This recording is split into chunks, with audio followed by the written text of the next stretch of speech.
Hi, I am Harish Gotedi and welcome to my channel. I am the founder of EasyBiz Systems, a technology consulting firm. I help small business owners and professional practice firm owners scale their business with the help of automation.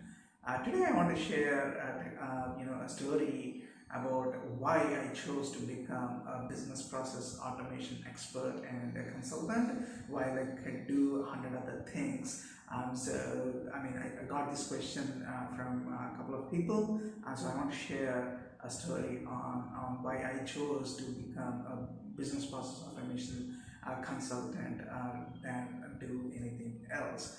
So, if you have looked at my LinkedIn profile, what you'll notice is I work my entire career I spent with large MNCs like multi-billion-dollar companies throughout my career.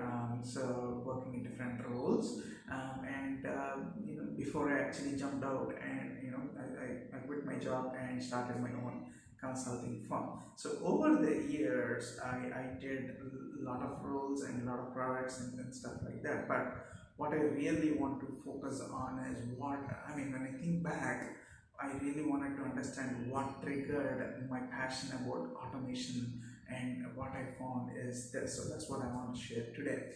So back in 2008, I was working as my role was senior support engineer, and I was supporting a portfolio of products under service management product portfolio, and one of the products was called IT Process Automation Manager. So what it basically does is it automates IT processes in large enterprises. So that was the product, and that's what I was supporting back then. So one of the products that I used to support. So as you know, in 2008, the worst thing happened. The Lehman Brothers crashed, the recession, thousands lost their jobs, homes, and it was really bad.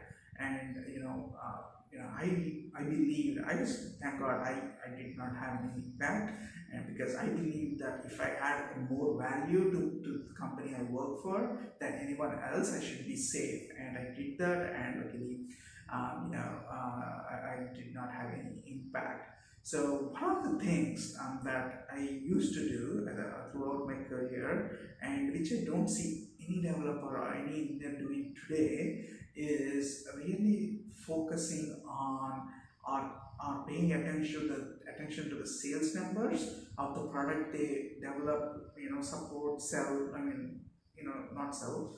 Basically, they develop or they engineer. So what I mean by that is, if there is a software engineer for a specific product, they don't really pay attention on how their product is selling in the marketplace. So here's the thing: it doesn't matter how good your code is. If you're a developer, this is for you. If you know, it doesn't matter how good your code is. If the product is not selling, you're going to lose your job, right? So that's exactly what will happen if you don't know whether your product is selling or not. So I used to be very curious on what the sales numbers are each quarter for the products I used to support, and I noticed something different in 2008 and 9 and going forward. So this particular product, the IT process automation management product, sales, I guess they almost doubled during that time, during the time of recession, and I was shocked, like who's buying and why they are buying so much of it, right? So I went out and spoke with one of the sales leaders, and he said that businesses are investing in a lot in technology so that they can do more for less.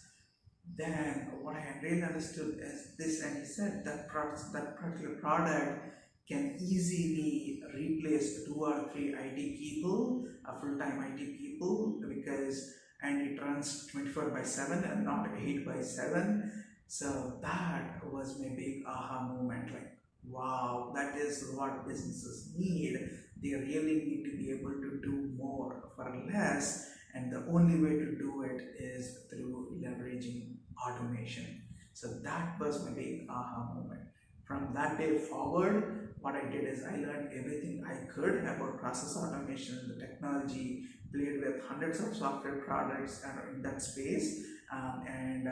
When I quit my job, that's where my sweet spot is, helping business owners scale with the help of automation. So that's how I got started with it. Now, what happened is fast forward 2021, technology today became so inexpensive. Your trip to the restaurant will cost more than your software license cost per month. A single trip to the restaurant is more expensive than a full month cost of a technology product, right? That's how how inexpensive they have become. So now small business owners and professional practice people have thousands of options to choose from. That they have to hire a consultant to give a recommendation. That's the situation today. So what my job is today to to play with all this technology, to to understand that what technology the marketplace has to offer, and discover the gems, discover the best products out there that can help my clients and to scale. So that's what I do today. So every product has some form of automation built into them. So my job is to discover the automation features of all these products, and then figure out how they fit into my proprietary process automation frameworks, and and give it back to my clients so that they get outstanding results. So that's what I'm doing right now. So all my experience, with all that experience, I'm discovering what the marketplace has to offer, the best things that the marketplace has to offer today, and bringing them back, and going ahead and building it, fitting them into the proprietary frameworks I have developed for process automation, and giving back to business owners like you, so you can 10x your business in no time. So that's my story. That's how I got started with business process automation, or automation in general. And it fascinates me how it can transform any business. So that's the reason, that's the story behind it. I hope you really understand now why I became a business process automation consultant. And if you like this video, hit the like button. Go ahead and subscribe to this channel so that you can watch more videos like this, where I share my story at the same time, and also share a ton of stuff on how to scale your business with process automation. Thank you, and we'll talk next time.